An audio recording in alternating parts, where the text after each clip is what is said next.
টোটো চুরির চক্র ভাঙল পুলিশ। 11টি টোটো উদ্ধার, জিয়াগঞ্জ থানার অভিযানে গ্রেপ্তার 5। গতকাল রাতে জিয়াগঞ্জ থানার একটি চাঞ্চল্যকর অভিযানে টোটো চুরির একটি সংঘবদ্ধ চক্রকে শনাক্ত করা হয়েছে। বিএসএনআই অ্যাক্টের ধারা 303 অনুযায়ী মামলা নম্বর 127/25 অনুসারে তদন্ত চলাকালীন এই সাফল্য অর্জিত হয়। প্রাথমিকভাবে লালগোলা থানার বলরামপুর এলাকা থেকে মিঠুন শেখ ওরফে রাহুল নামের এক অভিযুক্তকে গ্রেপ্তার করে পুলিশ। তার জবানবন্দির ভিত্তিতে তদন্তেও এগিয়ে নিয়ে গিয়ে আরও 4 জন অভিযুক্তকে চিহ্নিত করা হয়েছে।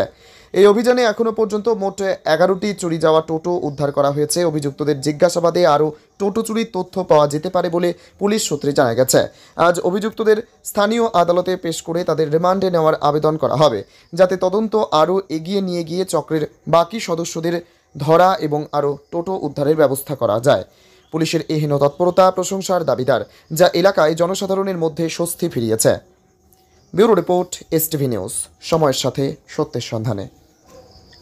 আমরা 4 এপ্রিল 2025 এই তারিখে একটা কমপ্লেন পাই যে কোনো এক ভদ্রলোক তার একটা টোটো হারিয়ে যায়। তো এই তথ্যের ভিত্তিতে আমরা তদন্তে নামার পরে আমরা যে আমাদের গোটা শহর জুড়ে সিসিটিভি ক্যামেরাগুলো আছে সেগুলোকে সার্চ করতে থাকি।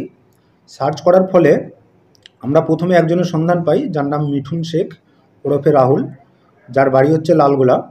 তো একে আমরা যখন ডিটেন করার পর এই ব্যক্তি স্বীকার করেন যে হ্যাঁ, ওই চুরির সঙ্গে যুক্ত আছে এবং সাথে সাথে সে একজনের নাম প্রকাশ করে, যার নাম সেলিম।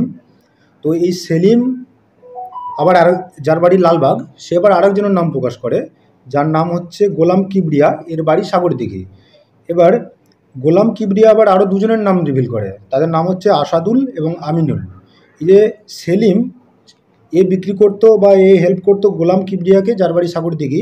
এ কী করতো, এই বহরমপুর, লালবাগ, মুর্শিদাবাদ, জলঙ্গি এই এরিয়া থেকে টোটোগুলোকে চুরি করে ধুলিয়ান, সাগরদিঘি, জলঙ্গি এই এরিয়াতে এগুলোকে সেল করার জন্য একে হেল্প করতো কে, আসাদুল এবং আমিনুল। এরা হেল্প করতো জলঙ্গি, সাগরদিঘি এই এরিয়াতে। এবং আমরা এখনও অবধি টোটাল জলঙ্গি থেকে 9টা এবং লালগোলা থেকে 2টো, টোটাল 11টা এখনও অবধি রিকভার করেছি। আমাদের টিম এখনও ফিল্ডে আছে, সেখানে আরও 4টে, জলঙ্গিতে এখনও আরও 4টে তারা পেয়েছে, সেগুলো নিয়ে আসছে এবং আমরা এদেরকে ডিটেইন করেছি এবং পিসি রিমান্ডে পাঠিয়েছি 10 দিনের জন্য। এবং আশা করি এরপরে আরও অনেক বেশি টোটো আমরা রিকভার করতে পারবো।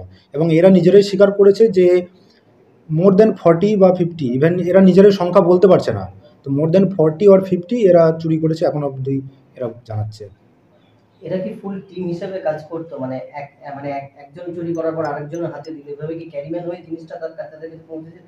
এটা অবশ্যই বললাম যেটা একটা র্যাকেট, একটা মানে অর্গানাইজড ক্রাইমের মতন। এটা একটা র্যাকেট সিস্টেম, চেইন সিস্টেমে কাজ করতো। কেউ হেল্প করতো, কেউ ইনফরমেশন দিত, কেউ হয়তো আশেপাশে এরিয়া দেখতো, কেউ হয়তো একজনকে সেল করতো, সেই চ্যানেল সিস্টেমে গিয়ে এটা আলটিমেট একটা ডিসপোজ হতো। এরা মূলত কোন টোটোগুলোকে নিশানা করতো? টোটো বলতে এর আগে অবধি যে টোটোগুলো ছিল সেগুলো তো নাম্বারিং সিস্টেম প্রপারলি ছিল না। তো এরা যেটা টার্গেট করতো, হয়তো দেখা গেল কোথাও একটা ফাঁকা টোটো দাঁড়িয়ে আছে, দেখলো কোনো মালিক নেই সেখানে, তখন এই টোটোগুলোকে এরা টার্গেট করে নিয়ে যেত। শুধুমাত্র কি এরা টোটো এক জায়গা থেকে আরেক জায়গায় বেচার জন্যই নিয়ে যেত, না অন্য কাজেও ইউজ হতো এই সমস্তগুলো? আপাতত আমরা তো আজকেই ডিটেন করেছি আর পিসিতে নিয়েছি, এই বিভিন্ন তথ্য আরও যদি বেরিয়ে আসে তার জন্যই। আপাতত আমরা এটুকুই জানতে পেরেছি যে এরা মনিটারি পারপাজেই এগুলো সেল করতো, আপাতত এটুকুই জানতে পেরেছি আমরা। অ্যারেস্ট কবে করা হয়েছিল? অ্যারেস্ট মোটামুটি আজকেই করা হয়েছে। এদের কি পিসি রিমান্ড চেয়ে কোর্টে পাঠানো হচ্ছে? হ্যাঁ, 10 দিনের জন্য আমরা প্রেয়ার পাঠিয়েছি। এটা কত বছর ধরে এই চুরি চক্রের সঙ্গে যুক্ত কিছু জানা গিয়েছে এখন পর্যন্ত? কত বছর ধরে এরা চুরি চক্রটা করছে? আপাতত আমি বললাম যেটা 4 এপ্রিল তো আমাদের কাছে ফার্স্ট এই থানার আন্ডারে কেস রেজিস্টার হয়। তো কেসের নাম্বার হচ্ছে 127/25। তো আপাতত এটাই আমাদের ফার্স্ট কোনো কমপ্লেন ছিল। এর আগে হয়েছে কিনা এবার আমরা ফার্দার ইনভেস্টিগেশনের মধ্যে যাব। এখনো প্রিলিমিনারি স্টেজে আছে। একদম। একটা কি গোটা জেলা জুড়ে আছে ওটা এখনো অবধি আমি যেটা বললাম, জলঙ্গি, সাগরদিঘি, লালগোলা এই এরিয়াটা আমরা এখন সন্ধান পেয়েছি। ইনভেস্টিগেশনের ভিত্তিতে আমরা জানতে পারবো। একটা প্রশ্ন স্যার, যে এদের সাথে কি আর কয়েকজনের নাম বা আর কিছু জন কি আছে বলে জানতে পারছেন কিছু? আশা করছি আছে এবং এরা আস্তে আস্তে রিভিল করছে। মানে অ্যারেস্টের সংখ্যা বাড়তে পারে।